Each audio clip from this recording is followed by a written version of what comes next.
guys all came because it takes a lot longer if we go to your houses to do this. So I've been asked not to do that anymore. Yep. I see you guys checking me out. I know what you're thinking. I look like the aunt that comes to Thanksgiving all horny and tries to pinch your butt.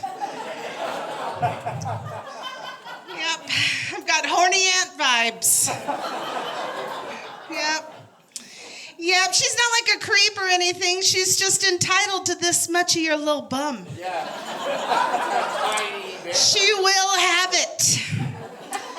That's what I'm working with. I don't know where that comes from. I didn't even have a horny aunt growing up. I had more of a felony aunt. Where are my felonies in the family, people? Yep, my aunt robbed a bank and went to prison. When she got out, yeah, woo! Sid, knock it off. When she got out, I had been born, and back in the day when a baby's teething, they would dip their finger in the whiskey, and rub it on your gums. But it's a little different with a felony aunt. She would dip her finger in her cocaine bag, and just rub it on my gums. Made me grow up real fast. It's probably why I've got so much energy up here right now. I feel like an anime character powering up. I'm just, I feel like a Kirby. I feel like a Kirby that sucked in a lesbian. It's a weird way to tell you guys that I'm a gay. Thank you. Happy Pride Month back there. This is what they look like sometimes. Thank you. I would have loved to have come out to my parents the same way, but, they're dead. Yeah, they're dead. Yeah, don't feel bad. Both my mom and my dad have gone on to the great reward. You know hell? Yep. They were really fun parents, though, I will say. We moved around a lot as a kid, not because of like a job or whatever. My mom just wrote a lot of hot checks. Oh, there's some young people. So checks are these things people used to use. It was like a promissory note, don't worry about it. Everything's digital. You'll figure it out. That was just life in Texas. That's, that's where I'm from. That southernmost country in all of America. Yeah, that's where I was born and raised. I grew up this fat and this gay in Texas. Thank you. I guess that applause is for having made it out, right? Yeah, I'm just glad Oregon is a sanctuary state, Yeah. But I grew up this fat and this gay in Texas. It was tough because I was always a little bit too fat for riding horses, but like too gay for riding cowboys. Yeah. It's too bad because I do consider myself a pansexual person. Yeah, but my opportunists? There's other opportunists in the house. Listen, if you don't know what it means to be a pansexual, I get it. There's a lot of new terms, okay? That doesn't make you a bigot yet, Yeah. Just know that the big takeaway for me as a pansexual is that I'm only attracted to line cooks. Yeah. Yep, and I was a chef for a lot of years. Yeah, so I used to fuck.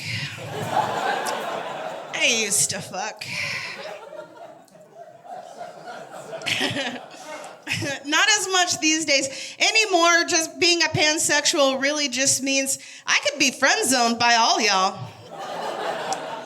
Yeah, I'm cool with it, whatever.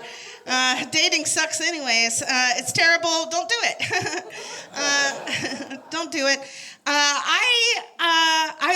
I tried going out on a date recently, and I met this person on a park bench, and they tried to mansplain to me what it means to be a pansexual, if you can believe that. So I went through the Rolodex of responses, I chose the fat bitch response. That means I just sat on him.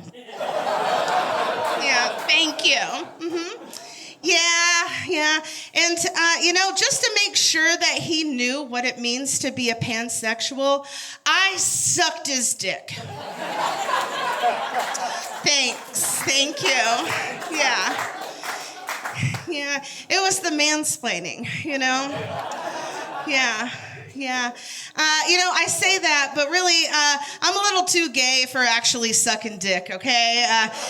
I just took his penis out and I rubbed it on my gums. Thank you. Thanks. Yeah, dating's hard.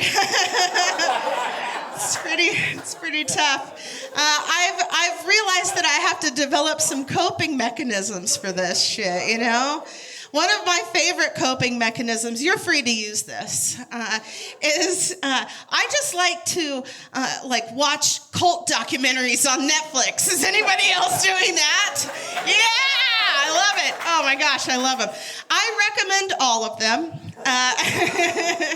There's something about it, you turn on a cult documentary and you get all tucked in, But then I start to get real hypey about it. I get so excited, I'm like, you know what? If this cult documentary doesn't end in a mass suicide, I'll kill myself!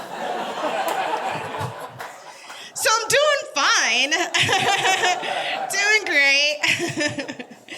I think that I am just going to stick with my favorite coping mechanism, which is, masturbation, right?